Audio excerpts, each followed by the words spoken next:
এই তো শেষ পর্যন্ত পরিষ্কার করা শেষ। হ্যাঁ, পট গুছাগাছিও শেষ করেছি। এর মধ্যে তো আবার রান্নাও হালকা পাতলা করা লাগছে, কারণ রান্না করতে হবে, খেতে হবে, তাই না বন্ধুরা? রান্না না মানে পরিষ্কার করার সাথে সাথে আবার রান্না বসিয়ে দিয়েছি। এই যে মাছ দিয়ে টমেটো দিয়ে আলু দিয়ে ঝোল। এই দেখুন আবার তেলকাশটা, এই তেলকাশটার থেকে রেহাই নাই কারো, তাই না বন্ধুরা?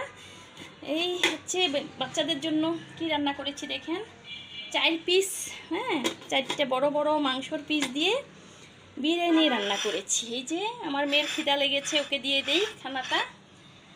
বেজে গেছে কয়টা বন্ধুরা বলি, 1:45, 10:30টায় পাকের ঘরে ঢুকছি নাজমা সহ, 1:45 বেজে গেছে। এর মধ্যে হালকা পাতলা রান্না হয়েছে, ওই দিকেও গুছগাছ হয়ে গেছে।